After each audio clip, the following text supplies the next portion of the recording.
ನಾನು ಗರ್ಭಿಣಿಯಾಗಿದ್ದೆ ಮತ್ತು ರಸ್ತೆಗಳಲ್ಲಿ ಭಿಕ್ಷೆ ಬೇಡುತ್ತಿದ್ದೆ. ಒಂದು ದಿನ ವೃದ್ಧಾಶ್ರಮದ ವಾಹನವೊಂದು ನನ್ನನ್ನು ಅಲ್ಲಿಗೆ ಕರೆದೊಯ್ಯಿತು.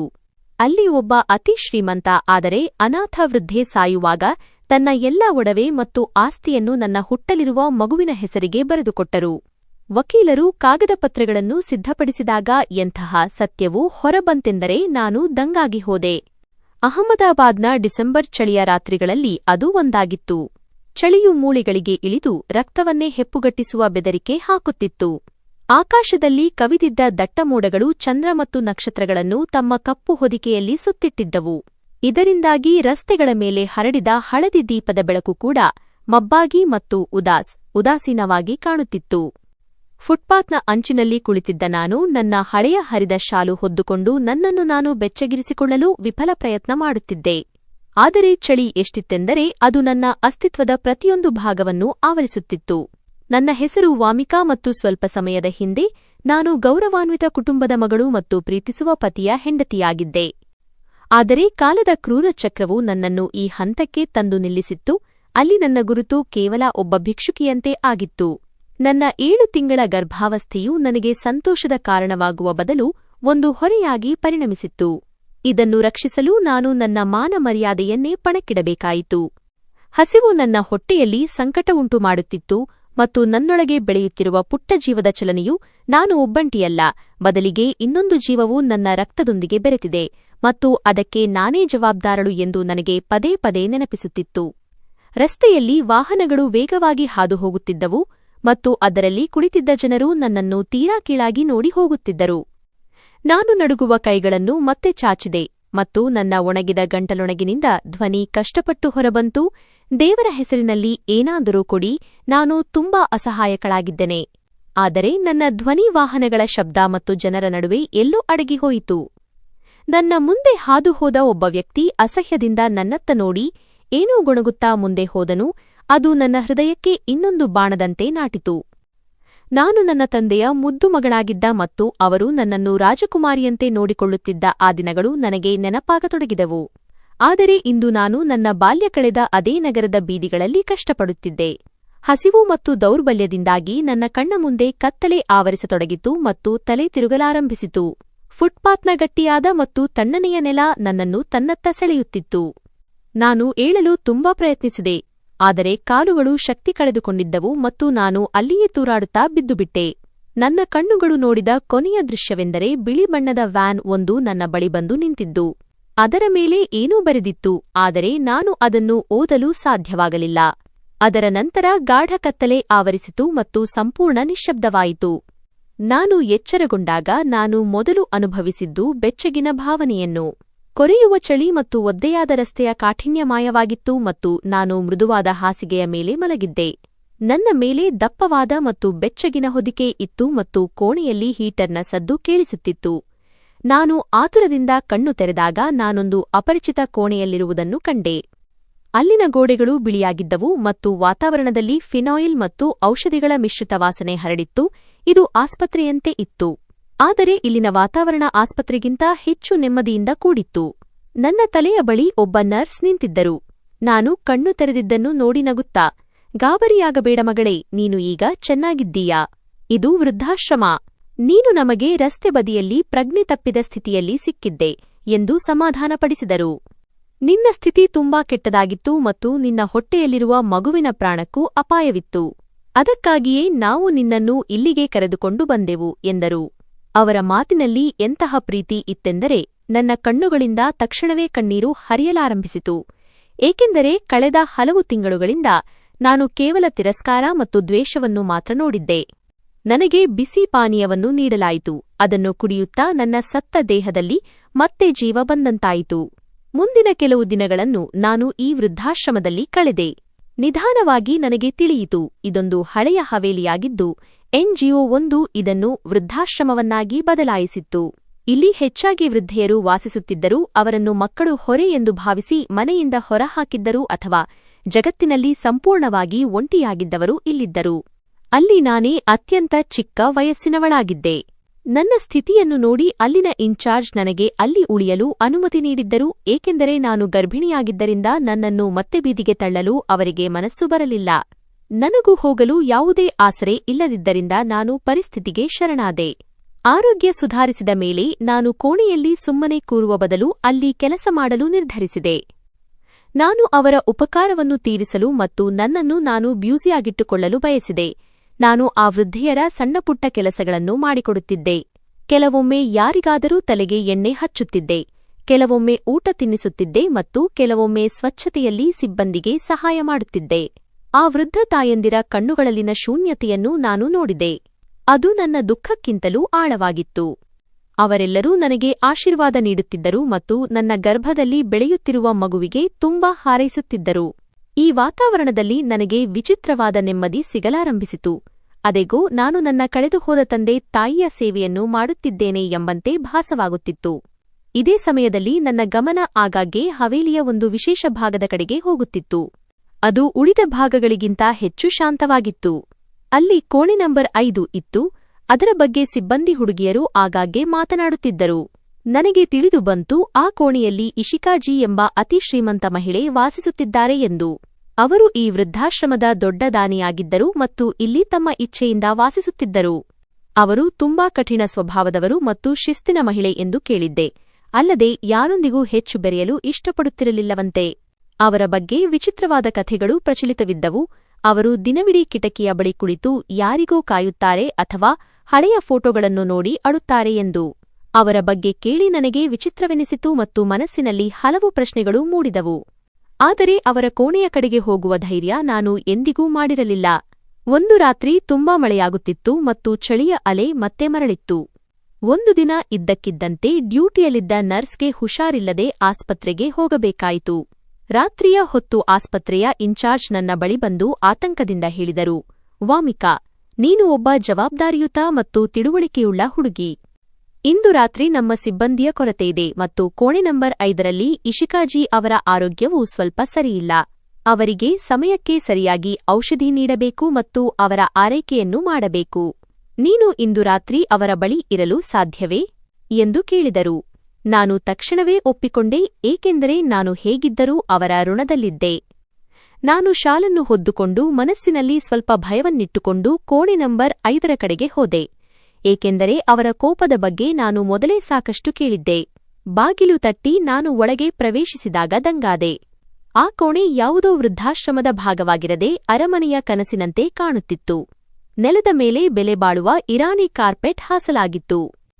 ಗೋಡೆಗಳ ಮೇಲೆ ಸುಂದರವಾದ ಪೇಂಟಿಂಗ್ಗಳಿದ್ದವು ಮತ್ತು ಪೀಠೋಪಕರಣಗಳು ತುಂಬಾ ಉತ್ತಮವಾಗಿದ್ದವು, ಬೆಲೆಬಾಳುವ ಮರದಿಂದ ಮಾಡಲ್ಪಟ್ಟಿದ್ದವು.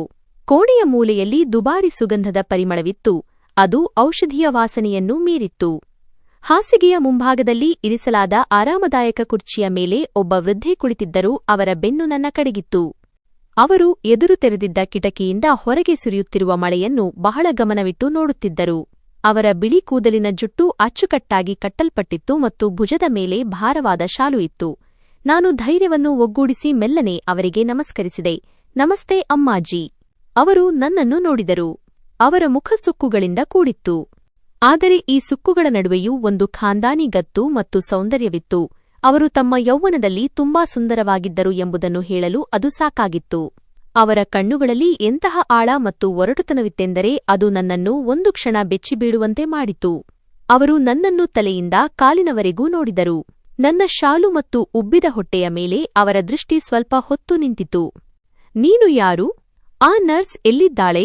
ಅವರ ಧ್ವನಿಯಲ್ಲಿ ಎಂತಹ ಅಧಿಕಾರವಿತ್ತೆಂದರೆ ಅದು ಕೇಳುಗರನ್ನು ನಡುಗಿಸುವಂತಿತ್ತು.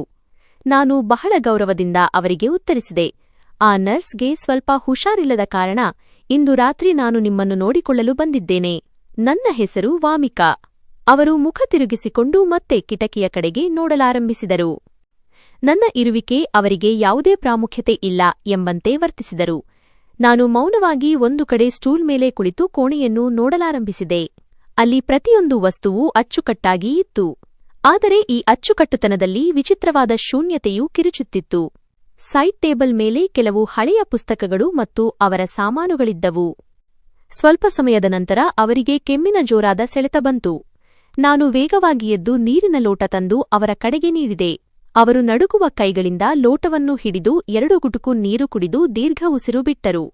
ನಾನು ಮುಂದೆ ಹೋಗಿ ಅವರ ಶಾಲನ್ನು ಸರಿಪಡಿಸಿ ಅವರ ಕಾಲುಗಳ ಮೇಲೆ ಹೊದಿಕೆಯನ್ನು ಹಾಕಿದೆ. ನನ್ನ ಕೈ ತಗುಲಿದ ತಕ್ಷಣ ಅವರು ಬೆಚ್ಚಿಬಿದ್ದರು. ಅವರಿಗೆ ಮನುಷ್ಯರ ಸ್ಪರ್ಶದ ಅಭ್ಯಾಸವೇ ಇಲ್ಲವೇನೋ ಎಂಬಂತೆ. ಅವರು ನನ್ನ ಮುಖವನ್ನು ಸೂಕ್ಷ್ಮವಾಗಿ ನೋಡಿದರು. ಈ ಬಾರಿ ಅವರ ನೋಟದಲ್ಲಿ ಕಾಠಿಣ್ಯ ಕಡಿಮೆ ಮತ್ತು ಆಶ್ಚರ್ಯ ಹೆಚ್ಚಿತ್ತು. ನಿನ್ನ ಕೈಗಳು ಎಂದು ಏನು ಹೇಳಲು ಹೋಗಿ ನಿಲ್ಲಿಸಿದರು. ನಂತರ ಸಾವರಿಸಿಕೊಂಡು, ನೀನು ಇಲ್ಲಿ ಕೆಲಸ ಮಾಡುತ್ತೀಯಾ? ನೋಡಲು ಯಾವುದೋ ಒಳ್ಳೆಯ ಮನೆತನದವಳಂತೆ ಕಾಣುತ್ತೀಯಾ? ಈ ಸ್ಥಿತಿ ಹೇಗೆ ಬಂತು ಎಂದು ಕೇಳಿದರು. ಇದು ಅವರು ನನ್ನೊಂದಿಗೆ ಸರಿಯಾಗಿ ಮಾತನಾಡಿದ ಮತ್ತು ನನ್ನ ವೈಯಕ್ತಿಕ ಜೀವನದ ಬಗ್ಗೆ ಪ್ರಶ್ನೆ ಕೇಳಿದ ಮೊದಲ ಸಂದರ್ಭವಾಗಿತ್ತು. ನಾನು ತಲೆ ತಗ್ಗಿಸಿದೆ ಮತ್ತು ನನ್ನ ಎದೆಯಲ್ಲಿ ಅಡಗಿದ್ದ ನೋವು ಮತ್ತೆ ತಾಜಾವಾಯಿತು. ನಾನು ನಡುಗುವ ಧ್ವನಿಯಲ್ಲಿ ಅವರಿಗೆ ಹೇಳಿದೆ, ನನ್ನ ಪರಿಸ್ಥಿತಿಯೇ ನನ್ನನ್ನು ಇಲ್ಲಿಗೆ ತಲುಪಿಸಿದೆ ಅಮ್ಮಾಜಿ. ಒಂದಾನೊಂದು ಕಾಲದಲ್ಲಿ ನನಗೂ ಮನೆಯಿತ್ತು, ತಂದೆ ತಾಯಿ ಇದ್ದರೂ ಗೌರವವಿತ್ತು. ಆದರೆ ವಿಧಿ ಎಲ್ಲವನ್ನೂ ಕಿತ್ತುಕೊಂಡಿತು. ಇಶಿಕಾಜಿ ನಗುವಿನೊಂದಿಗೆ ಹೇಳಿದರು, ವಿಧಿ ಕೇವಲ ಒಂದು ನೆಪಮಗಳೇ. ವಾಸ್ತವದಲ್ಲಿ ಮನುಷ್ಯನನ್ನು ಅವನ ಸ್ವಂತ ನಿರ್ಧಾರಗಳೇ ಹಾಳುಮಾಡುತ್ತವೆ. ಅಥವಾ ನಾವು ಕುರುಡಾಗಿ ನಂಬುವ ಜನರು ನಮ್ಮನ್ನು ಹಾಳುಮಾಡುತ್ತಾರೆ. ಅವರ ಈ ಮಾತುಗಳಲ್ಲಿ ಶತಮಾನಗಳ ಅನುಭವ ಮತ್ತು ಕಹಿ ಬೆರೆತಂತೆ ಇತ್ತು. ಅವರಿಗೂ ಯಾರೋ ಮೋಸ ಮಾಡಿರಬಹುದು ಎಂದು ನನಗೆ ಅನ್ನಿಸಿತು. ಅವರ ಜೊತೆಯೂ ಇಂತಹದ್ದೇನೋ ನಡೆದಿದೆ. ಅದಕ್ಕಾಗಿಯೇ ಅವರು ಬಹುಶಃ ತಮ್ಮ ನಿದ್ದೆಯನ್ನು ಕಳೆದುಕೊಂಡಿದ್ದಾರೆ. ಅವರು ನಂತರ ನನ್ನ ಹೊಟ್ಟೆಯ ಕಡೆಗೆ ಸನ್ನೆ ಮಾಡುತ್ತಾ ಕೇಳಿದರು, ಮತ್ತು ಈ ಮಗುವಿನ ತಂದೆ, ಅವನು ಎಲ್ಲಿದ್ದಾನೆ? ಅವನು ಕೂಡ ನಿನ್ನನ್ನು ಬಿಟ್ಟು ಹೋದನೇ? ಈ ಪ್ರಶ್ನೆ ನನಗೆ ಚಾಕುವಿನಿಂದ ಇರಿದಂತೆ ಭಾಸವಾಯಿತು. ನನ್ನ ಕಣ್ಣುಗಳಲ್ಲಿ ನೀರು ತುಂಬಿಕೊಂಡಿತು.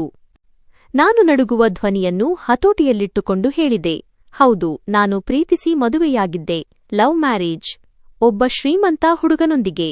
ಅವನು ಪ್ರಪಂಚದ ವಿರುದ್ಧವೇ ಹೋರಾಡುವುದಾಗಿ ಭರವಸೆ ನೀಡಿದ್ದ. ಆದರೆ ಯಾವಾಗ ಅವನ ಮನೆಯವರು ಆಸ್ತಿಯಿಂದ ಅವನನ್ನು ಹೊರಹಾಕುವ ಬೆದರಿಕೆ ಹಾಕಿದರೋ ಅವನ ಪ್ರೀತಿ ಅಲ್ಲಿಗೆ ಸತ್ತುಹೋಯಿತು. ನನಗೆ ಅವನ ಆಸರೆಯ ಅಗತ್ಯ ಅತಿ ಹೆಚ್ಚಾಗಿದ್ದಾಗ ಅವನು ನನ್ನನ್ನು ಈ ಸ್ಥಿತಿಯಲ್ಲಿ ಬೀದಿಯಲ್ಲಿ ಬಿಟ್ಟು ಹೋದನು. ಅವನು ಹಣವನ್ನು ಆರಿಸಿಕೊಂಡನು, ನಾನು ಪ್ರೀತಿಯನ್ನು. ಆದರೆ ಸೋಲು ನನ್ನದಾಯಿತು. ನನ್ನ ಮಾತನ್ನು ಕೇಳಿ ಕೋಣೆಯಲ್ಲಿ ಗಾಢಮೌನ ಆವರಿಸಿತು. ಕೇವಲ ಗೋಡೆಯ ಮೇಲಿದ್ದ ಗಡಿಯಾರದ ಟಿಕ್ ಟಿಕ್ ಶಬ್ದ ಮಾತ್ರ ಕೇಳಿಸುತ್ತಿತ್ತು. ಇಶಿಕಾಜಿ ಅವರ ಕಣ್ಣುಗಳಲ್ಲಿ ವಿಚಿತ್ರವಾದ ಹೊಳಪು ಕಾಣಿಸಿಕೊಂಡಿತು. ಬಹುಶಃ ನನ್ನ ಮಾತುಗಳು ಅವರ ಗತಕಾಲದ ಯಾವುದೋ ಮುಚ್ಚಿದ ಬಾಗಿಲನ್ನು ತೆರೆದಿದ್ದವು. ಅವರು ಸ್ವಲ್ಪ ಹೊತ್ತು ಮೌನವಾಗಿ ಕುಳಿತಿದ್ದರು. ನಂತರ ಅವರು ಮೆಲ್ಲನೆ ಹೇಳಿದರು, ಗಂಡಸರ ಗುಣವೇ ದ್ರೋಹ ಮಾಡುವುದು. ಏನು ಮಾಡುವುದು? ಹೆಣ್ಣಿನ ಗುಣವೆಂದರೆ ಮೂರ್ಖತನ. ಅವಳು ಪ್ರೀತಿಗಾಗಿ ಎಲ್ಲವನ್ನೂ ತ್ಯಾಗ ಮಾಡುತ್ತಾಳೆ ಮತ್ತು ಬೇರೇನನ್ನೂ ನೋಡುವುದಿಲ್ಲ. ನಾನು ಕೂಡ ಜೀವನ ಪೂರ್ತಿ ಇದನ್ನೇ ನೋಡಿದ್ದೇನೆ. ಹಣ ಮತ್ತು ಅಂತಸ್ತಿನ ಮುಂದೆ ಪ್ರೀತಿಗೆ ಯಾವ ಬೆಲೆಯೂ ಇರುವುದಿಲ್ಲ. ಅವರ ಧ್ವನಿಯಲ್ಲಿ ಈಗ ಅನುಕಂಪದ ಸಣ್ಣ ಛಾಯೆ ಇತ್ತು.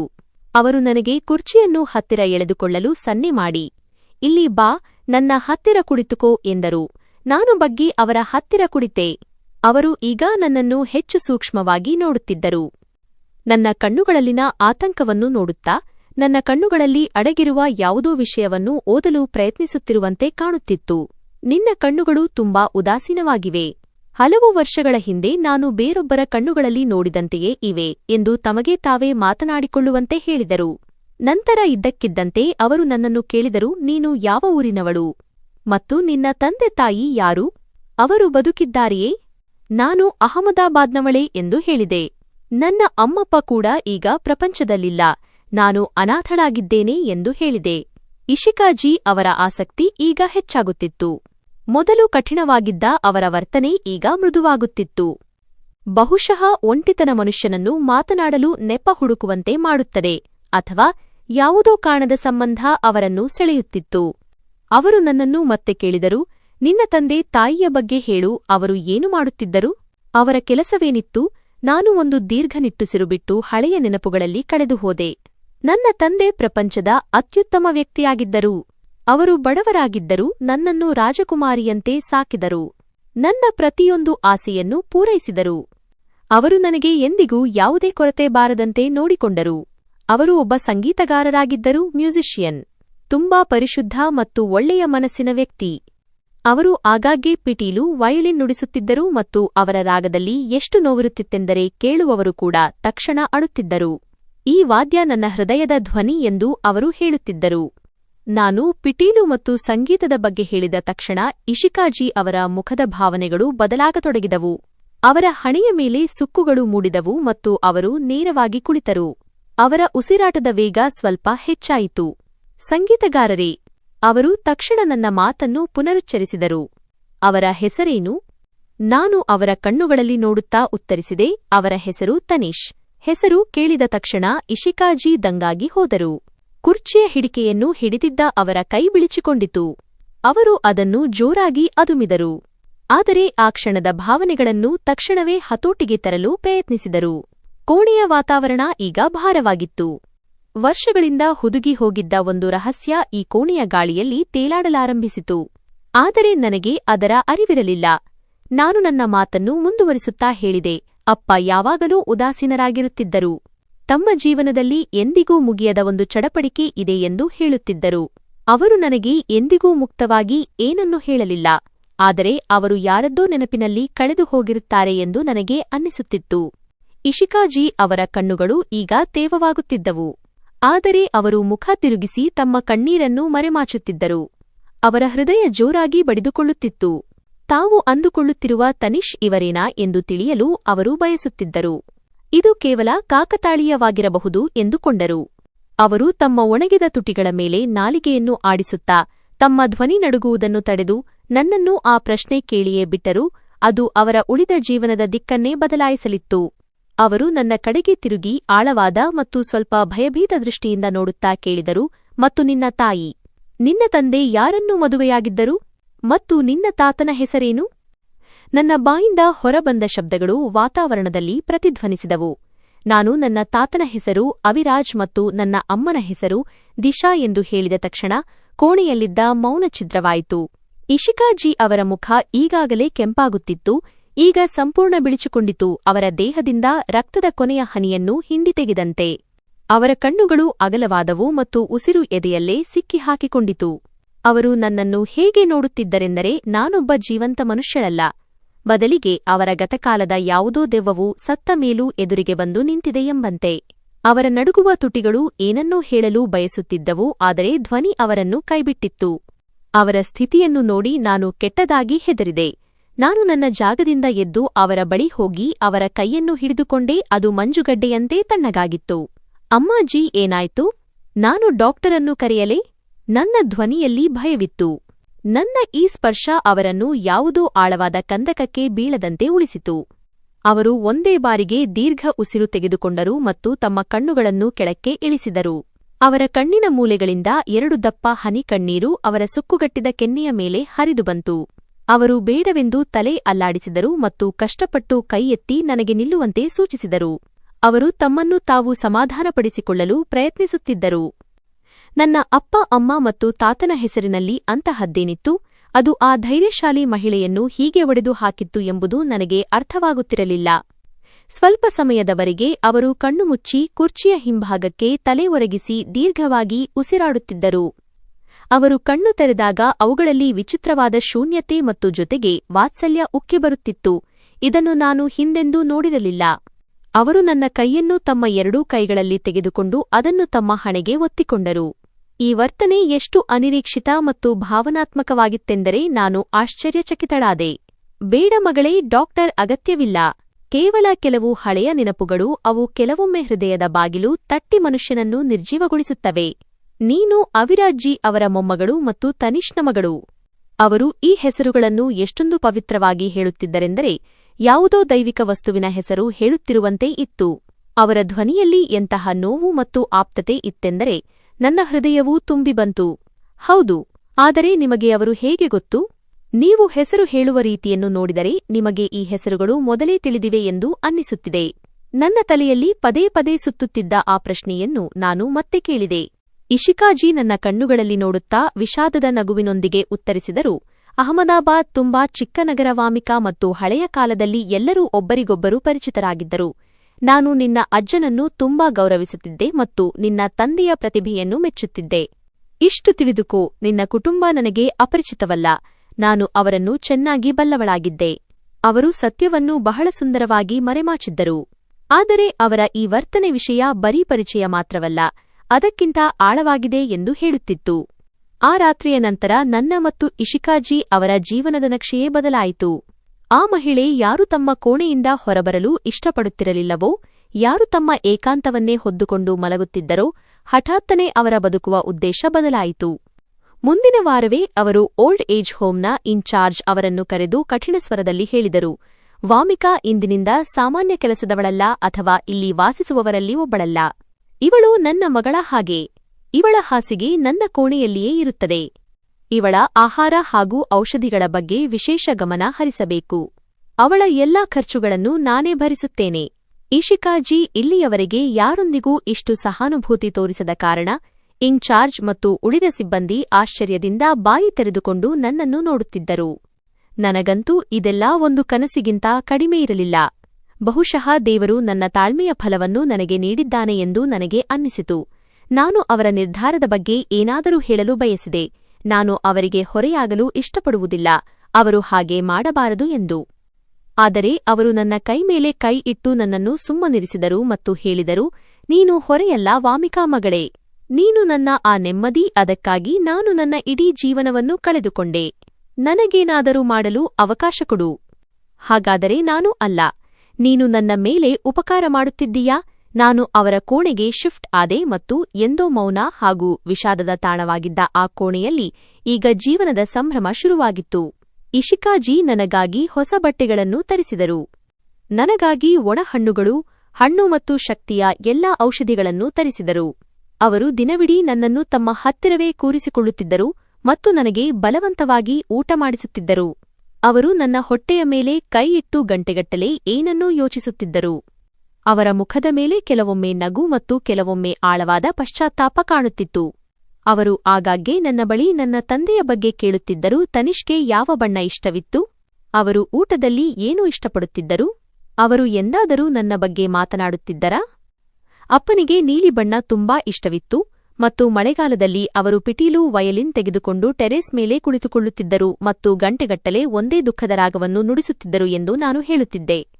ಮನುಷ್ಯ ಕ್ಷಮಿಸುವುದನ್ನು ಕಲಿಯಬೇಕು, ಏಕೆಂದರೆ ತಪ್ಪುಗಳು ಎಲ್ಲರಿಂದಲೂ ಆಗುತ್ತವೆ ಎಂದು ಅಪ್ಪ ಆಗಾಗ್ಗೆ ಹೇಳುತ್ತಿದ್ದರು ಎಂದು ನಾನು ಅವರಿಗೆ ತಿಳಿಸಿದೆ. ನಾನು ಅವರಿಗೆ ಈ ವಿಷಯ ಹೇಳಿದಾಗ ಅವರು ಬಿಕ್ಕಿ ಬಿಕ್ಕಿ ಅಳಲಾರಂಭಿಸಿದರು. ಅವರು ಹೇಳತೊಡಗಿದರು, ಅವರು ನಿಜವಾಗಿಯೂ ಹಾಗೆ ಹೇಳುತ್ತಿದ್ದರಾ? ಅವರ ಹೃದಯ ಅಷ್ಟು ದೊಡ್ಡದಾಗಿತ್ತಾ? ಕಾಶ್, ನಾನು ಆ ಮಾತನ್ನು ಸ್ವತಃ ಕೇಳಿಸಿಕೊಳ್ಳಬಹುದಿತ್ತು. ಅವರ ಈ ಮಾತು ಕೇಳಿ ನನಗೆ ಅರ್ಥವಾಗಲಿಲ್ಲ. ಆದರೆ ನಾನು ಅವರ ಕಣ್ಣೀರು ಒರೆಸಿ ಸಮಾಧಾನ ಮಾಡುತ್ತಿದ್ದೆ. ಕಾಲ ಕಳೆದಂತೆ ನನ್ನ ಮತ್ತು ಅವರ ಸಂಬಂಧ ತಾಯಿ ಮಗಳಿಗಿಂತಲೂ ಆಳವಾಯಿತು. ನಾನು ಅವರ ಆರೈಕೆ ಮಾಡುತ್ತಿದ್ದೆ, ಅವರ ಕಾಲು ಒತ್ತುತ್ತಿದ್ದೆ, ಅವರಿಗೆ ಸಮಯಕ್ಕೆ ಸರಿಯಾಗಿ ಔಷಧಿ ನೀಡುತ್ತಿದ್ದೆ ಮತ್ತು ಅವರು ನನ್ನನ್ನು ತಮ್ಮ ಆಶೀರ್ವಾದ ಹಾಗೂ ಪ್ರೀತಿಯಲ್ಲಿ ಇರಿಸಿಕೊಳ್ಳುತ್ತಿದ್ದರು.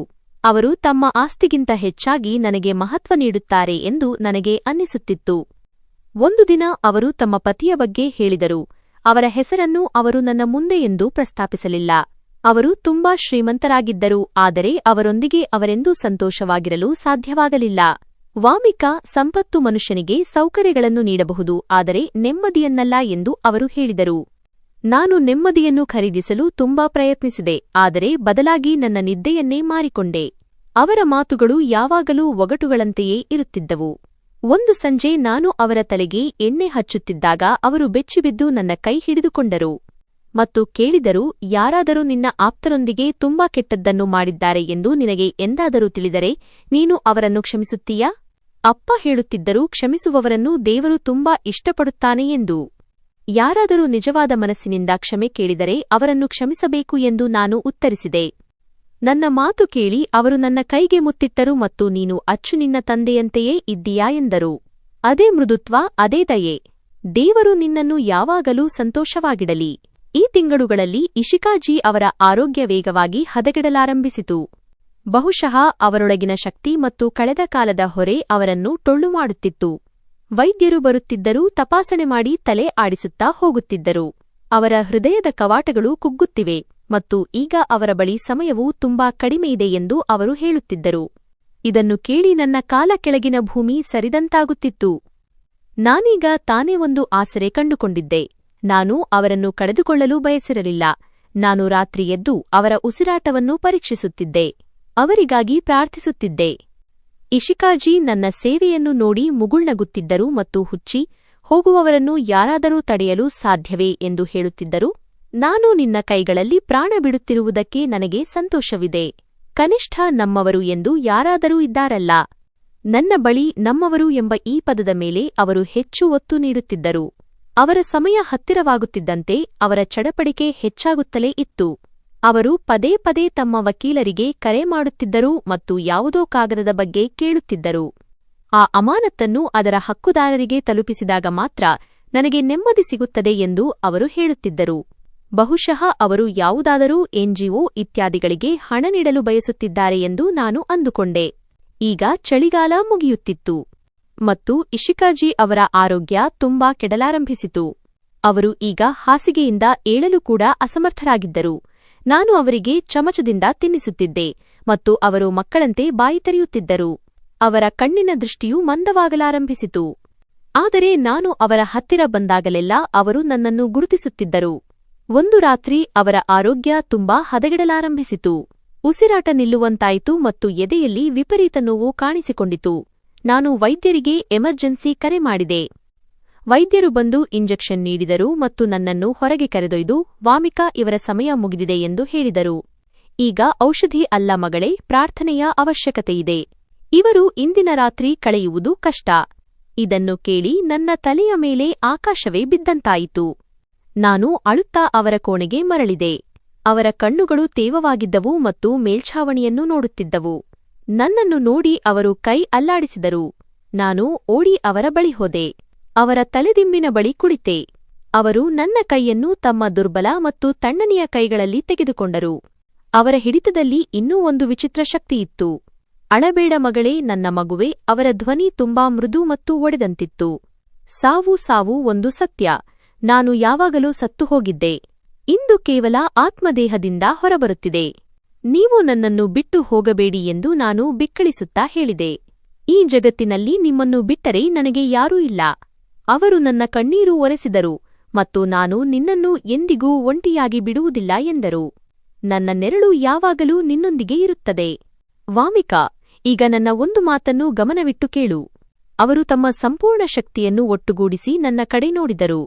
ಅವರ ಕಣ್ಣುಗಳಲ್ಲಿ ಅಪರಾಧದ ಒಪ್ಪಿಗೆ ಮತ್ತು ಕ್ಷಮೆಯ ಅಂತಹದೊಂದು ಕಥೆ ಕಾಣುತ್ತಿತ್ತು. ಅದು ಇಲ್ಲಿಯವರೆಗೆ ಹೇಳಿರಲಿಲ್ಲ. ನಾನು ಜೀವನದಲ್ಲಿ ಒಂದು ದೊಡ್ಡ ಪಾಪ ಮಾಡಿದ್ದೆ. ನಾನು ದುರಾಸೆಗೆ ಬಿದ್ದು ವಜ್ರವನ್ನು ತಿರಸ್ಕರಿಸಿ ಕಲ್ಲನ್ನು ಆರಿಸಿಕೊಂಡೆ. ನಾನು ಒಂದು ನಿಜವಾದ ಪ್ರೀತಿಯನ್ನು ಕೊಲೆ ಮಾಡಿದ್ದೆ. ನಾನು ಇಡೀ ಜೀವನ ಈ ಅಪರಾಧದ ಬೆಂಕಿಯಲ್ಲಿ ಬೇಯುತ್ತಿದ್ದೇನೆ. ನಿನ್ನ ತಂದೆ ತನಿಷ್. ಅವರ ಉಸಿರಾಟ ಏರುಪೇರಾಗತೊಡಗಿತು. ನೀವು ಈಗ ಮಾತನಾಡಬೇಡಿ, ನಿಮ್ಮ ಉಸಿರಾಟ ತೊಂದರೆಯಾಗುತ್ತಿದೆ, ನಿಮ್ಮ ಆರೋಗ್ಯ ಸರಿಯಿಲ್ಲ ಎಂದು ನಾನು ಅವರನ್ನು ತಡೆಯಲು ಪ್ರಯತ್ನಿಸಿದೆ. ಆರೋಗ್ಯ ಸರಿಯಾದ ನಂತರ ನಿಧಾನವಾಗಿ ಮಾತನಾಡೋಣ. ಆದರೆ ಅವರು ತಲೆಯನ್ನು ಇಲ್ಲ ಎಂದು ಅಲುಗಾಡಿಸಿದರು. ಇಲ್ಲ, ನನಗೆ ಮಾತನಾಡಲು ಬಿಡು ಮಗಳೇ. ನನ್ನ ಬಳಿ ಹೆಚ್ಚು ಸಮಯವಿಲ್ಲ. ನಾನು ನನ್ನ ಉಯಿಲನ್ನು ವಿಲ್ ಬರೆದಿದ್ದೇನೆ ಎಂದು ಹೇಳಲು ಬಯಸುತ್ತೇನೆ. ವಕೀಲರು ನಾಳೆ ಬರುತ್ತಾರೆ. ಅದರಲ್ಲಿ ಏನೇ ಬರೆದಿದ್ದರೂ ಅದನ್ನು ನನ್ನ ಕೊನೆಯ ಆಸೆಯೆಂದು ತಿಳಿದು ಒಪ್ಪಿಕೋ. ಮತ್ತು ಸಾಧ್ಯವಾದರೆ ನಿನ್ನ ತಂದೆಯ ಜೀವನವನ್ನು ಹಾಳು ಮಾಡಿದ ಈ ದುರದೃಷ್ಟವಂತ ಮಹಿಳೆಯನ್ನು ಕ್ಷಮಿಸು ಮಗಳೇ. ಆ ಸಮಯದಲ್ಲಿ ಅವರ ಮಾತಿನ ನಿಜವಾದ ಅರ್ಥ ನನಗೆ ಅರ್ಥವಾಗಲಿಲ್ಲ. ಬಹುಶಃ ಅವರು ತಮ್ಮ ಯೌವನದ ಯಾವುದೋ ತಪ್ಪು ಅಥವಾ ಬೇರೆ ಯಾರೊಂದಿಗೋ ನಡೆದ ಘಟನೆಯ ಬಗ್ಗೆ ಹೇಳುತ್ತಿದ್ದಾರೆ ಎಂದು ನಾನು ಭಾವಿಸಿದೆ.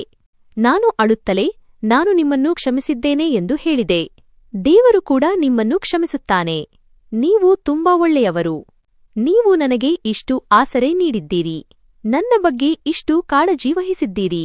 ನನ್ನ ಈ ಮಾತುಗಳನ್ನು ಕೇಳಿ ಅವರ ಮುಖದಲ್ಲಿ ಒಂದು ವಿಚಿತ್ರ ನೆಮ್ಮದಿ ಹರಡಿತು. ಶತಮಾನಗಳ ಹಳೆಯ ಹೊರೆಯವರ ಎದೆಯಿಂದ ಇಳಿದಂತೆ ಭಾಸವಾಯಿತು.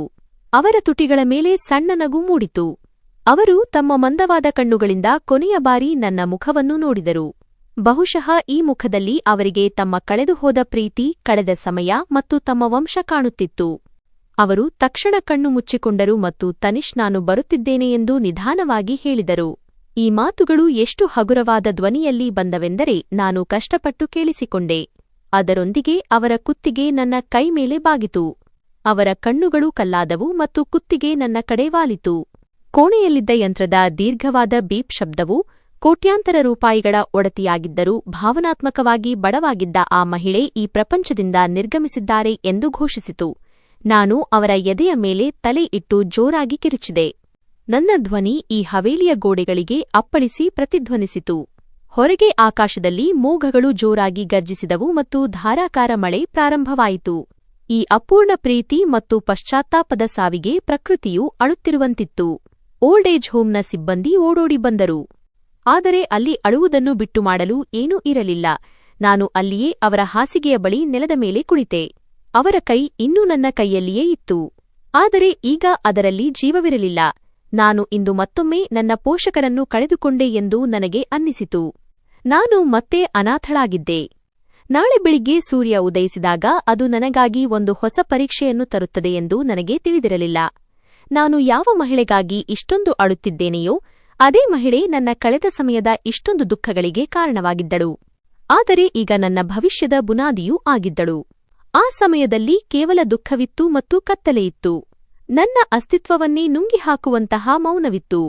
ಇಶಿಕಾಜಿ ತಮ್ಮ ರಹಸ್ಯಗಳನ್ನು ತಮ್ಮ ಎದೆಯಲ್ಲೇ ತೆಗೆದುಕೊಂಡು ಹೋಗಿದ್ದರು. ಆದರೆ ಅವರು ಕಾಗದದ ಒಂದು ಕಂತೆ ಬಿಟ್ಟು ಹೋಗಿದ್ದರು. ಅದು ನನ್ನ ಜೀವನದಲ್ಲಿ ಬಿರುಗಾಳಿಯನ್ನೇ ತರಲಿತ್ತು. ಆ ರಾತ್ರಿಯಿಡೀ ನಾನು ಅವರ ಮುಖವನ್ನು ಸೂಕ್ಷ್ಮವಾಗಿ ನೋಡಿದೆ. ಸಾವಿನ ನಂತರ ಅವರ ಮುಖದ ಮೇಲಿನ ಆ ಬಿಗಿತ ಮತ್ತು ಒತ್ತಡ ಮಾಯವಾಗಿತ್ತು. ಅವರು ತುಂಬಾ ನೆಮ್ಮದಿಯಿಂದ ಕಾಣುತ್ತಿದ್ದರು. ದೀರ್ಘ ಆಯಾಸದ ನಂತರ ಮಲಗಿರುವಂತೆ ತುಂಬಾ ನೆಮ್ಮದಿಯ ನಿದ್ದೆ. ನಾನು ಅವರ ಹಣೆಗೆ ಮುತ್ತಿಟ್ಟೆ ಮತ್ತು ಅಲ್ಲಿಯೇ ಅವರ ಪಾದಗಳಲ್ಲಿ ತಲೆಯಿಟ್ಟು ಮಲಗಿದೆ. ನಾಳೆ ಬರುವುದು ನನ್ನ ಜೀವನದ ಅತಿದೊಡ್ಡ ತಿರುವು ಎಂದು ನನಗೆ ತಿಳಿದಿರಲಿಲ್ಲ. ಈಗಂತೂ ನಾನು ಆಸರೆ ನೀಡಿದ ಮಹಿಳೆಯನ್ನು ಕಳೆದುಕೊಂಡ ಅನಾಥ ಹುಡುಗಿಯಾಗಿದ್ದೆ. ಮತ್ತು ಅವರು ವಾಸ್ತವವಾಗಿ ನನ್ನ ಸ್ವಂತ ಅಜ್ಜಿಯ ಸ್ಥಾನದಲ್ಲಿದ್ದವರು, ನನ್ನ ಸ್ವಂತ ಅಜ್ಜಿಯಾಗಬೇಕಿದ್ದವರು, ಒಂದು ವೇಳೆ ದುರಾಸೆ ಮಧ್ಯೆ ಬರದಿದ್ದರೆ. ಆದರೆ ಈ ಸತ್ಯ ಇನ್ನೂ ಪರದೆಯ ಹಿಂದಿತ್ತು. ಮತ್ತು ಆ ಪರದೆ ಸರಿಯಲು ಕೆಲವೇ ಗಂಟೆಗಳ ಬಾಕಿ ಇತ್ತು. ಆಗ ವಕೀಲರು ಲಕೋಟೆಯನ್ನು ತೆಗೆದುಕೊಂಡು ಬರಲಿದ್ದರು. ಅದರಲ್ಲಿ ನನ್ನ ಹಣೆಬರಹ ಮತ್ತು ಇಶಿಕಾಜಿ ಅವರ ಕೆಲವು ತಪ್ಪೊಪ್ಪಿಗೆಗಳು ಬರೆಯಲ್ಪಟ್ಟಿದ್ದವು. ಹೊರಗೆ ಮಳೆ ನಿಲ್ಲುವ ಹೆಸರೇ ಹೇಳುತ್ತಿರಲಿಲ್ಲ ಮತ್ತು ಒಳಗೆ ನನ್ನ ಹೃದಯದ ಹವಾಮಾನ ಶಾಶ್ವತವಾಗಿ ಬದಲಾಗಿತ್ತು. ಇಶಿಕಾಜಿ ಅವರ ಪಯಣ ಮುಗಿದಿತ್ತು. ಆದರೆ ನನ್ನ ಪಯಣ ಬಹುಶಃ ಈಗಷ್ಟೇ ಶುರುವಾಗಿತ್ತು. ಸತ್ಯದ ಕಠಿಣ ಹಾದಿಗಳ ಮೂಲಕ ಹಾದು ಹೋಗಿ ನನ್ನ ನಿಜವಾದ ಗುರುತಿನೆಡೆಗೆ ನನ್ನನ್ನು ಕರೆದೊಯ್ಯುವ ಪಯಣವದು. ಆದರೆ ಈ ಸಮಯದಲ್ಲಿ ಕೋಣೆಯಲ್ಲಿ ಕೇವಲ ಸಾವಿನ ನೀರವ ಮೌನ ಮತ್ತು ನನ್ನ ಬಿಕ್ಕಳಿಕೆಯ ಶಬ್ದ ಮಾತ್ರ ಉಳಿದಿತ್ತು. ಮರುದಿನ ಬೆಳಿಗ್ಗೆ ಸೂರ್ಯ ಉದಯಿಸಿದಾಗ ಸಾಮಾನ್ಯ ದಿನಗಳಲ್ಲಿ ಇರುವಂತಹ ಉಷ್ಣತೆ ಮತ್ತು ಬೆಳಕು ಅದರ ಕಿರಣಗಳಲ್ಲಿ ಇರಲಿಲ್ಲ. ಬದಲಿಗೆ ವಾತಾವರಣದಲ್ಲಿ ಒಂದು ವಿಚಿತ್ರವಾದ ವಿಷಾದ ಆವರಿಸಿತ್ತು. ಅವಳ ಸಾವಿಗೆ ಪ್ರಕೃತಿಯು ಮೌನವಾಗಿದೆಯೇನೋ ಎಂಬಂತೆ ಮತ್ತು ವೃದ್ಧಾಶ್ರಮದ ಪ್ರತಿಯೊಂದು ಗೋಡೆ ಮತ್ತು ಮರದ ಮೇಲೆ ನಿರ್ಜನತೆ ಆವರಿಸಿತ್ತು. ರಾತ್ರಿಯಿಡೀ ಸುರಿದ ಧಾರಾಕಾರ ಮಳೆ ಈಗ ನಿಂತಿತ್ತು. ಆದರೆ ಪ್ರತಿಯೊಂದು ವಸ್ತುವು ಇನ್ನೂ ಒದ್ದೆಯಾಗಿ ಮತ್ತು ತೇವಾಂಶದಿಂದ ಕೂಡಿತ್ತು. ನಾನು ರಾತ್ರಿಯಿಡೀ ಇಶಿಕಾ ಅವರ ಮೃತದೇಹದ ಬಳಿಯೇ ಕುಳಿತಿದ್ದೆ. ನನ್ನ ಕಣ್ಣೀರು ಬತ್ತಿ ಹೋಗಿತ್ತು ಮತ್ತು ನಾನು ಕಲ್ಲಿನ ವಿಗ್ರಹದಂತಾಗಿದ್ದೆ. ನಾನು ಮತ್ತೆ ಅನಾಥಳಾಗಿದ್ದೇನೆ ಎಂದು ನನಗೆ ಅನ್ನಿಸುತ್ತಿತ್ತು. ಅವರ ಅಂತ್ಯಕ್ರಿಯೆಯ ತಯಾರಿ ಆರಂಭವಾದಾಗ ಜನರ ಬರುವಿಕೆ ಮತ್ತು ಹೋಗುವಿಕೆ ಪ್ರಾರಂಭವಾಯಿತು. ಇಲ್ಲಿ ಇಷ್ಟು ಏಕಾಂಗಿಯಾಗಿ ವಾಸಿಸುತ್ತಿದ್ದ ಆ ಮಹಿಳೆಯ ಅಂತಿಮ ಸಂಸ್ಕಾರದಲ್ಲಿ ನಗರದ ಗಣ್ಯರು, ಉದ್ಯಮಿಗಳು ಮತ್ತು ಸರ್ಕಾರಿ ಅಧಿಕಾರಿಗಳು ಭಾಗವಹಿಸುತ್ತಿರುವುದನ್ನು ಕಂಡು ನನಗೆ ಆಶ್ಚರ್ಯವಾಯಿತು. ಇದೆಲ್ಲ ಅವರ ಸಂಪತ್ತು ಮತ್ತು ಸ್ಥಾನಮಾನದ ಪ್ರಭಾವವಾಗಿತ್ತು.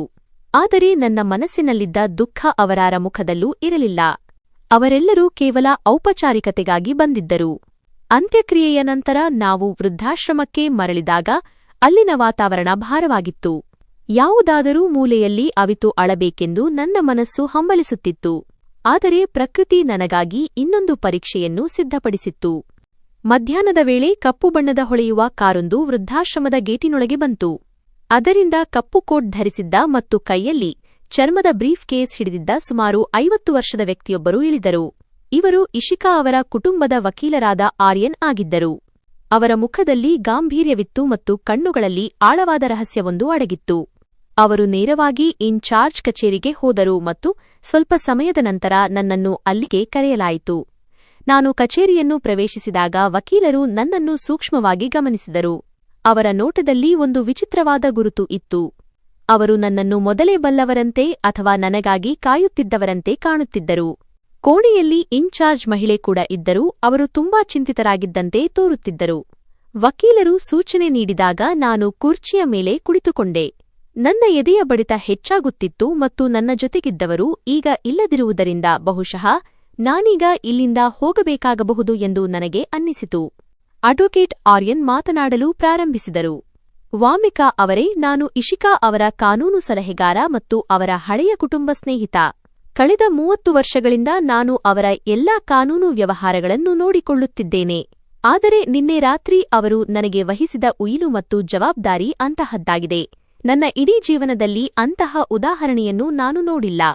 ಅವರು ಬ್ರೀಫ್ಕೇಸ್ ತೆರೆದು ಅದರಿಂದ ಮೊಹರು ಮಾಡಿದ ಲಕೋಟೆ ಮತ್ತು ನೀಲಿ ಬಣ್ಣದ ಫೈಲ್ ಒಂದನ್ನು ತೆಗೆದರು. ಆಗ ಕೋಣೆಯಲ್ಲಿ ಸಂಪೂರ್ಣ ಮೌನವಿತ್ತು. ಕೇವಲ ಕಾಗದವನ್ನು ತಿರುಗಿಸುವ ಶಬ್ದ ಮಾತ್ರ ಕೇಳಿಸುತ್ತಿತ್ತು. ಇಶಿಕಾ ಅವರು ತುಂಬಾ ಶ್ರೀಮಂತ ಮಹಿಳೆಯಾಗಿದ್ದರು. ಅವರ ಪತಿ 20 ವರ್ಷಗಳ ಹಿಂದೆಯೇ ತೀರಿಕೊಂಡಿದ್ದರು ಮತ್ತು ಅವರಿಗೆ ಮಕ್ಕಳಿರಲಿಲ್ಲ. ಅವರಿಗೆ ಯಾವುದೇ ಸಂತಾನವಿರಲಿಲ್ಲ.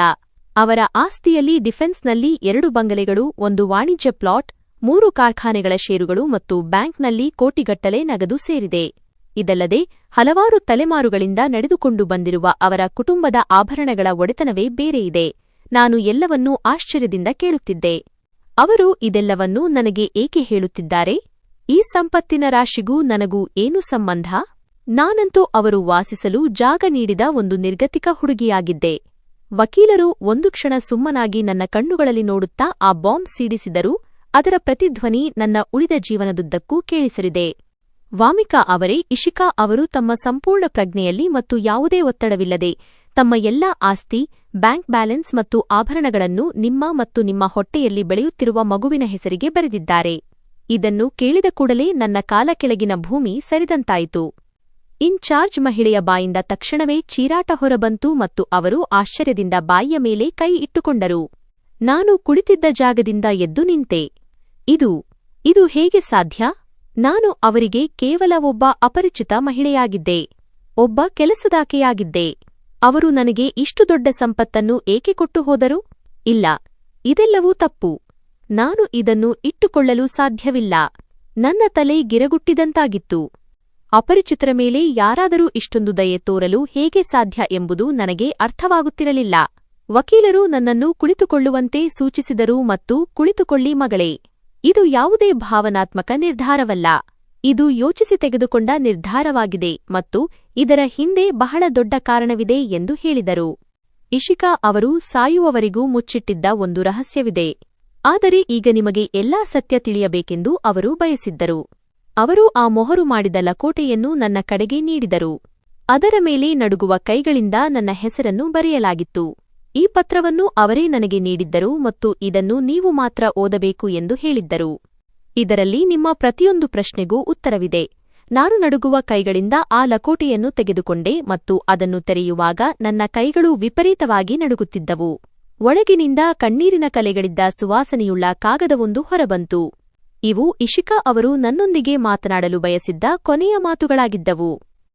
ನಾನು ಓದಲು ಪ್ರಾರಂಭಿಸಿದೆ ಮತ್ತು ನಾನು ಅದನ್ನು ಓದುತ್ತಿರುವಂತೆ ನನ್ನೊಳಗೆ ಏನೋ ಮುರಿದು ಹೋಗುತ್ತಿದೆ ಎಂದು ಅನ್ನಿಸುತ್ತಿತ್ತು ಮತ್ತು ಗತಕಾಲದ ನೋವಿನ ದೃಶ್ಯವೊಂದು ನನ್ನ ಕಣ್ಣ ಮುಂದೆ ಗೋಚರಿಸತೊಡಗಿತು.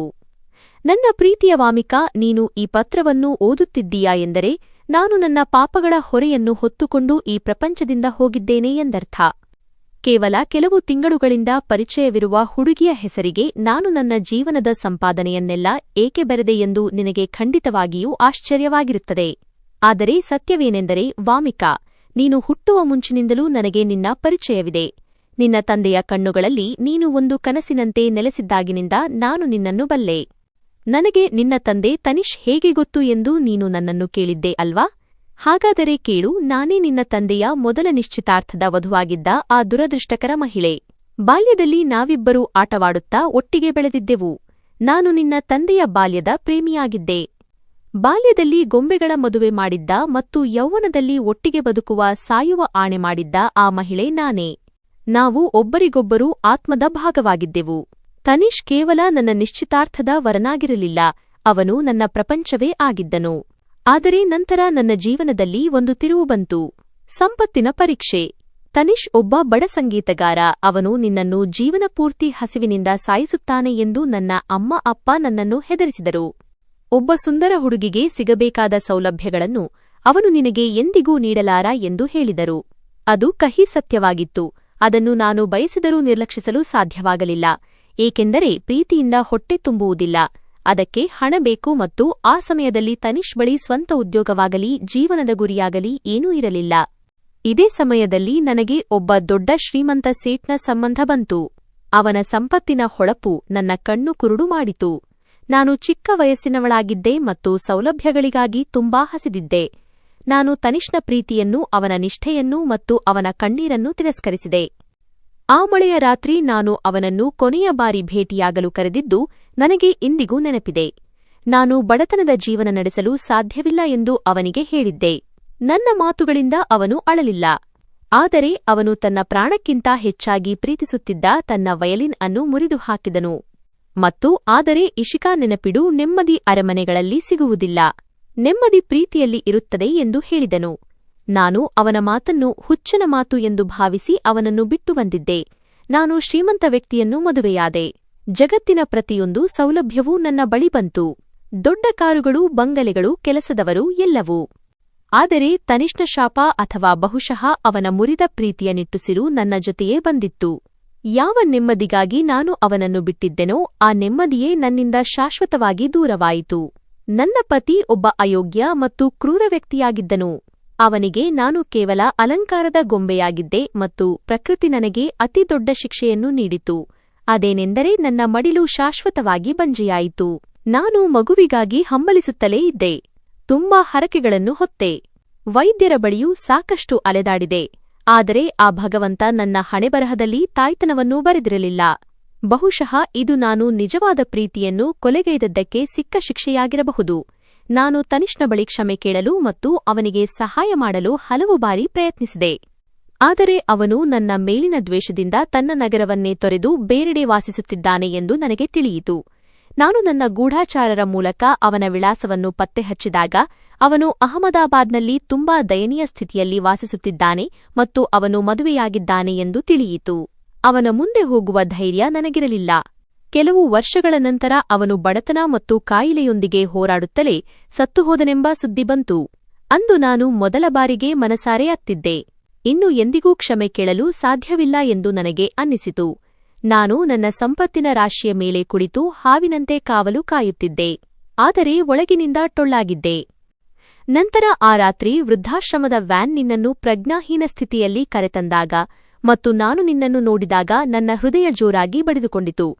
ನಿನ್ನ ಕಣ್ಣುಗಳು ಅಕ್ಷರಶಃ ತನಿಷ್ನಂತೆಯೇ ಇದ್ದವು. ಅದೇ ನೋವು, ಅದೇ ಮುಗ್ಧತೆ. ನೀನು ತನಿಷ್ನ ಮಗಳು ಮತ್ತು ಅವನು ಪಿಟೀಲು ವಯಲಿನ್ ನುಡಿಸುತ್ತಿದ್ದನೆಂದು ಹೇಳಿದಾಗ, ಅವನು ಒಬ್ಬ ಸಂಗೀತಗಾರನಾಗಿದ್ದನೆಂದು ತಿಳಿದಾಗ ದೇವರು ನನಗೆ ಕ್ಷಮೆ ಕೇಳಲು ಕಡೆಯ ಅವಕಾಶ ನೀಡಿದ್ದಾನೆ ಎಂದು ನನಗೆ ಅನ್ನಿಸಿತು. ವಾಮಿಕಾ, ನನ್ನ ಮಗು, ಈ ಆಸ್ತಿ, ಈ ಸಂಪತ್ತು, ಇದೆಲ್ಲದರ ಮೇಲೆ ನಿಜವಾಗಿಯೂ ನಿನ್ನದೇ ಹಕ್ಕಿದೆ.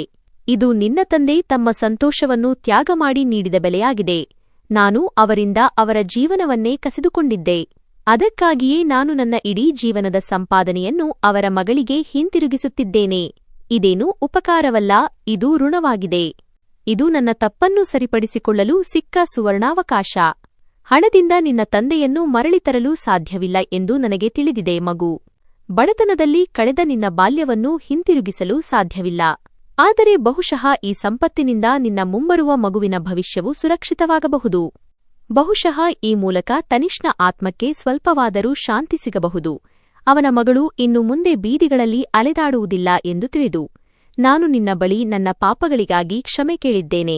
ನಿನ್ನ ಅಜ್ಜಿಯಾಗಲು ನನಗೆ ಅರ್ಹತೆ ಇಲ್ಲ ಎಂದು ನನಗೆ ತಿಳಿದಿದೆ. ಆದರೆ ನನ್ನ ಕೊನೆಯ ಗಳಿಗೆಯಲ್ಲಿ ನಾನು ನಿನ್ನನ್ನು ನನ್ನ ಮೊಮ್ಮಗಳೆಂದೇ ಪರಿಗಣಿಸಿದ್ದೇನೆ. ನಾನು ದುರಾಸೆಗೆ ಬಲಿಯಾಗಿದ್ದ ಈ ರಕ್ತದ ಸಂಬಂಧವನ್ನು ದಯವಿಟ್ಟು ಒಪ್ಪಿಕೋ ಮಗಳೇ. ನಿನ್ನ ಮಗುವನ್ನು ಒಳ್ಳೆಯ ಮನುಷ್ಯನನ್ನಾಗಿ ಮಾಡು ಮತ್ತು ಪ್ರೀತಿಯಲ್ಲಿ ಸಂಪತ್ತಿಗಿಂತ ದೊಡ್ಡ ಶಕ್ತಿ ಇದೆ ಎಂದು ಅವನಿಗೆ ತಿಳಿಸಿಕೊಡು ಎಂಬುದೇ ನನ್ನ ಕೊನೆಯ ಆಸೆ. ವಿದಾಯ, ಇಂತಿನಿನ್ನ ಅಪರಾಧಿ ಇಶಿಕಾ. ಪತ್ರ ಮುಗಿದಾಗ ನನ್ನ ಕಣ್ಣೀರು ಕಾಗದದ ಮೇಲೆಯೇ ಸುರಿಯುತ್ತಿತ್ತು. ನನ್ನ ಇಡೀ ದೇಹ ನಡುಗುತ್ತಿತ್ತು. ಕೋಣೆಯಲ್ಲಿ ಎಂತಹ ಮೌನ ಆವರಿಸಿತೆಂದರೆ ಸಮಯವೇ ನಿಂತು ಹೋದಂತಿದೆ. ನನ್ನೊಳಗೆ ಭಾವನೆಗಳ ಬಿರುಗಾಳಿ ಎದ್ದಿತ್ತು. ಕೋಪ, ದ್ವೇಷ, ಪ್ರೀತಿ, ಕರುಣೆ ಮತ್ತು ಆಘಾತ ಎಲ್ಲವೂ ಒಟ್ಟಿಗೆ ದಾಳಿ ಮಾಡುತ್ತಿದ್ದವು. ಒಂದು ಕ್ಷಣ ನನಗೆ ಆ ಮಹಿಳೆಯ ಮೇಲೆ ವಿಪರೀತ ದ್ವೇಷ ಉಂಟಾಯಿತು. ಅವಳೇ ನನ್ನ ತಂದೆಯನ್ನು ಮುರಿದು ಹಾಕಿದ್ದು. ಅವಳಿಂದಾಗಿಯೇ ನಾವು ನಮ್ಮ ಇಡೀ ಜೀವನ ಬಡತನವನ್ನು ನೋಡಬೇಕಾಯಿತು. ಈ ಮಹಿಳೆ ನನ್ನ ತಂದೆಯನ್ನು ಬಿಡದಿದ್ದರೆ ಬಹುಶಃ ಇಂದು ಅವರು ಬದುಕಿರುತ್ತಿದ್ದರು. ಬಹುಶಃ ನನ್ನ ಬಾಲ್ಯವೇ ಬೇರೆಯಾಗಿರುತ್ತಿತ್ತು. ನನ್ನ ತಂದೆಯ ಶವದ ಬುನಾದಿಯ ಮೇಲೆ ಕಟ್ಟಲಾದ ನಿನ್ನ ಈ ಸಂಪತ್ತು ನನಗೆ ಬೇಡ ಎಂದು ಚೀರಾಡುತ್ತಾ ಈ ಉಯಿಲನ್ನು ಹರಿದು ಬಿಸಾಡಲು ನನ್ನ ಮನಸ್ಸು ಬಯಸಿತು.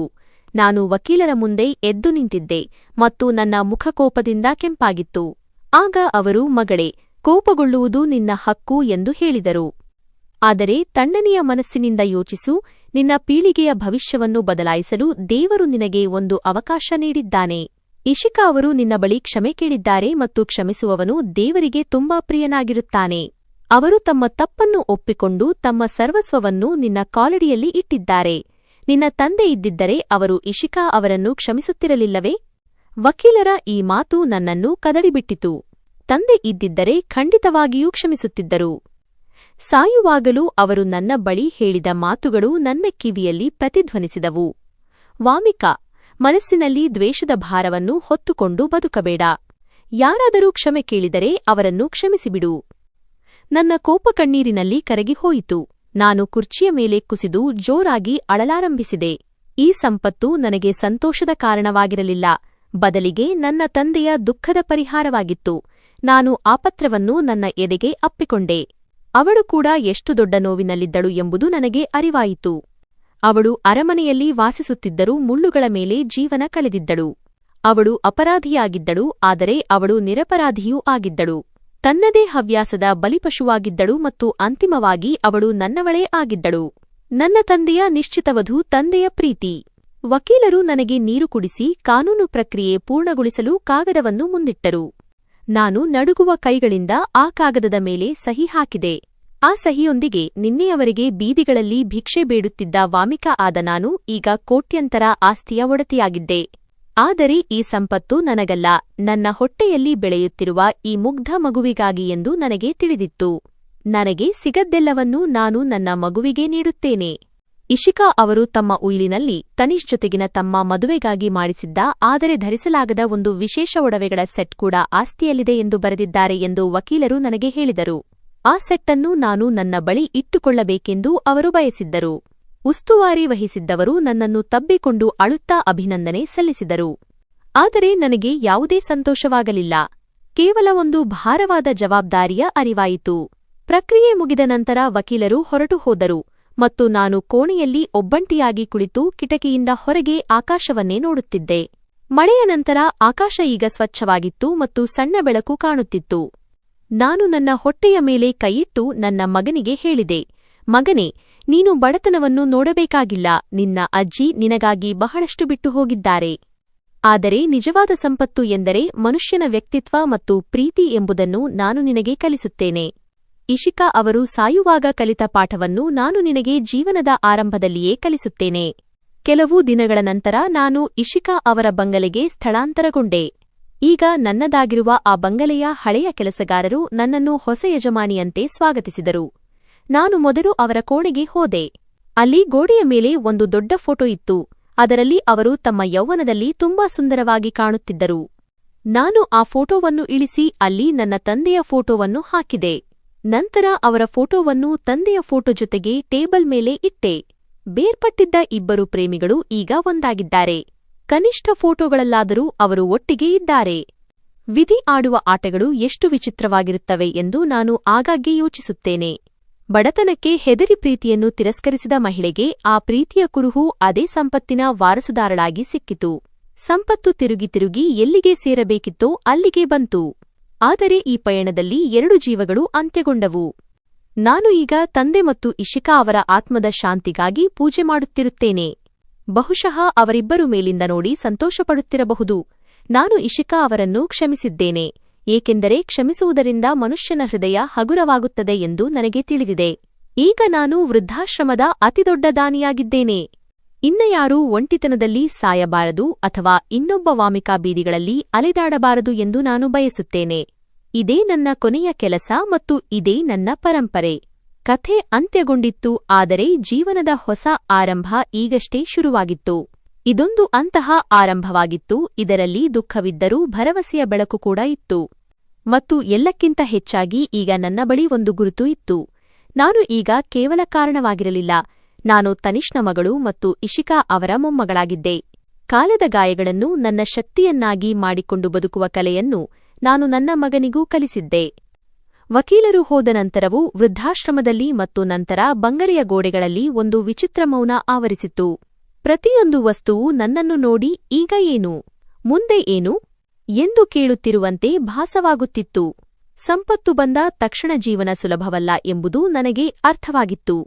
ಇಶಿಕಾ ಅವರ ಸಾವಿನ ಸರಿಯಾಗಿ 7ನೇ ದಿನದಂದು ಮೊದಲ ಬಾರಿಗೆ ಬಾಗಿಲು ತಟ್ಟುವ ಶಬ್ದವಾಯಿತು. ನಾನು ಡ್ರಾಯಿಂಗ್ ರೂಂನಲ್ಲಿ ಕುಳಿತಿದ್ದೆ.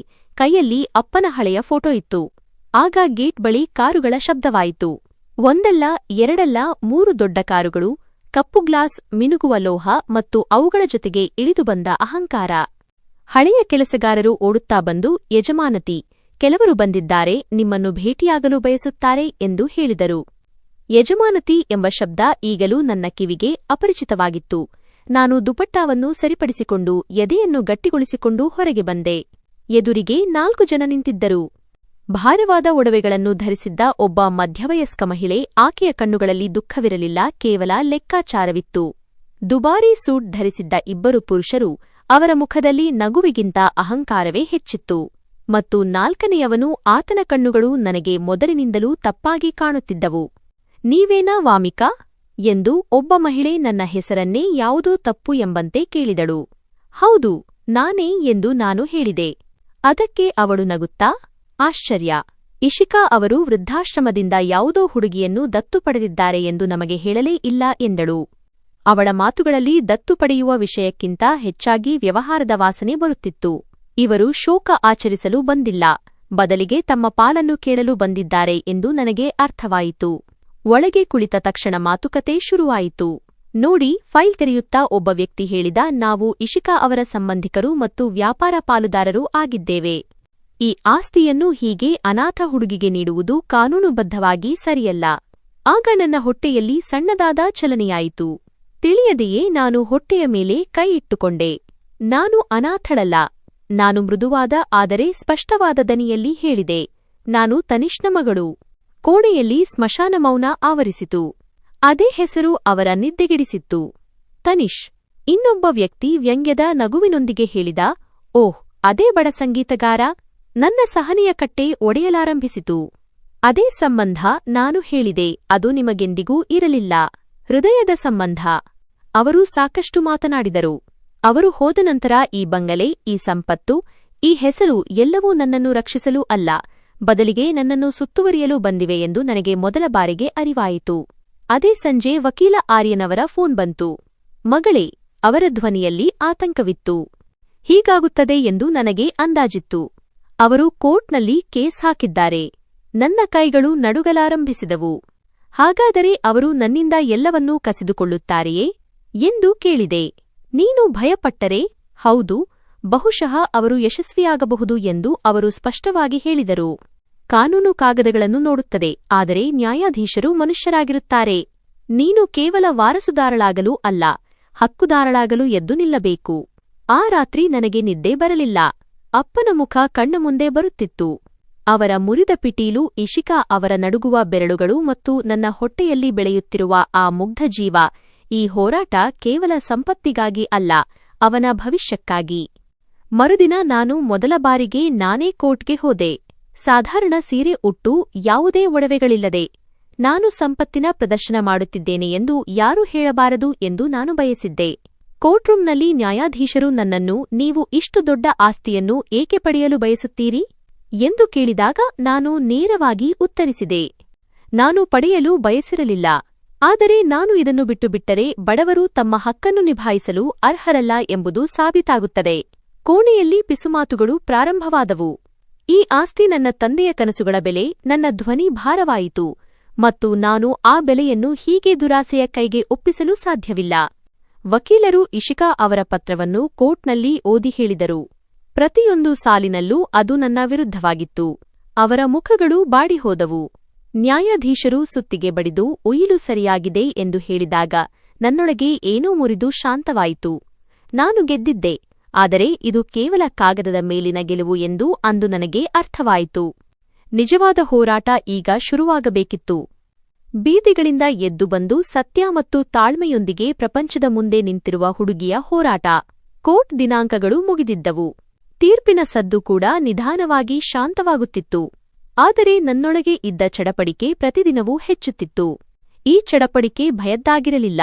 ಇದು ನನ್ನೊಳಗೆ ಬೆಳೆಯುತ್ತಿರುವ ಒಂದು ಜೀವದ ಬಗ್ಗೆ ಆಗಿತ್ತು. ನಾನು ತುಂಬಾ ಜಾಗರೂಕತೆಯಿಂದಿರಬೇಕು ಎಂದು ವೈದ್ಯರು ಹೇಳಿದ್ದರು. ಟೆನ್ಷನ್ ತೆಗೆದುಕೊಳ್ಳಬಾರದು, ಹೆಚ್ಚು ಆಯಾಸವಾಗಬಾರದು, ನಾನು ಅಳಬಾರದು. ಇದೆಲ್ಲವೂ ಮಗುವಿನ ಮೇಲೆ ಪರಿಣಾಮ ಬೀರಬಹುದು. ನಾನು ಮನಸ್ಸಿನಲ್ಲೇ ನಕ್ಕಿದ್ದೆ. ಟೆನ್ಷನ್ ತೆಗೆದುಕೊಳ್ಳಬಾರದೆ? ಇಡೀ ಜೀವನ ಬೀದಿಯಲ್ಲಿ ಕಳೆದ ಮಹಿಳೆ ಒಂದೇ ಕ್ಷಣದಲ್ಲಿ ಕೋಟ್ಯಂತರ ಆಸ್ತಿಗೆ ವಾರಸುದಾರಳಾದವಳು, ಈಗಷ್ಟೇ ತನ್ನ ತಂದೆ ಮತ್ತು ಅಜ್ಜಿಯ ಸತ್ಯವನ್ನು ತಿಳಿದುಕೊಂಡವಳು. ಅವಳು ಟೆನ್ಷನ್ ತೆಗೆದುಕೊಳ್ಳದೆ ಇರಲು ಹೇಗೆ ಸಾಧ್ಯ? ರಾತ್ರಿಗಳು ಈಗ ಇನ್ನಷ್ಟು ದೀರ್ಘವಾಗಿದ್ದವು. ಒಂದು ದಿನ ಕನ್ನಡಿಯ ಮುಂದೆ ನಿಂತು ನನ್ನನ್ನು ನಾನೇ ನೋಡಿಕೊಂಡೆ. ದುಬಾರಿ ಬಟ್ಟೆಗಳಿದ್ದವು, ದೊಡ್ಡದಾದ ಕೋಣೆ ಇತ್ತು, ಆದರೆ ಕಣ್ಣುಗಳಲ್ಲಿ ಅದೇ ಹಳೆಯ ವಾಮಿಕಾ ಇದ್ದಳು. ಭಯಭೀತಳಾದ ಒಂಟಿ ವಾಮಿಕಾ. ನಾನು ನನ್ನ ಮಗುವಿಗೆ ಮೊದಲು ಒಬ್ಬ ಬಲಶಾಲಿ ತಾಯಿಯಾಗಲು ಬಯಸುತ್ತೇನೆ, ಕೇವಲ ಶ್ರೀಮಂತ ತಾಯಿಯಲ್ಲ ಎಂದು ನನಗೆ ಥಟ್ಟನೆ ಅರಿವಾಯಿತು. ನಾನು ನನ್ನ ಭಯದಿಂದ ಓಡಿಹೋಗುವುದಿಲ್ಲ, ಅದನ್ನು ಎದುರಿಸುತ್ತೇನೆ ಎಂದು ನಿರ್ಧರಿಸಿದೆ. ಮುಂದಿನ ವಾರ ನಾನು ಮೊದಲ ಬಾರಿಗೆ ಒಂಟಿಯಾಗಿ ದೇವಸ್ಥಾನಕ್ಕೆ ಹೋದೆ. ಜೊತೆಗೆ ಯಾವ ಕೆಲಸಗಾರರೂ ಇರಲಿಲ್ಲ, ಡ್ರೈವರ್ ಇರಲಿಲ್ಲ, ಕೇವಲ ನಾನು ಮತ್ತು ನನ್ನ ಮಗು. ನಾನು ನೆಲದ ಮೇಲೆ ಕುಳಿತು ಕಣ್ಣು ಮುಚ್ಚಿದೆ. ದೇವರೇ, ನನ್ನ ಧ್ವನಿ ನಡುಗುತ್ತಿತ್ತು. ನಾನು ಜೀವನದಲ್ಲಿ ಬಹಳಷ್ಟು ಕಳೆದುಕೊಂಡಿದ್ದೇನೆ. ನನ್ನ ತಂದೆ ತಾಯಿ, ನನ್ನ ಮನೆ ಮತ್ತು ನನ್ನ ಗುರುತು.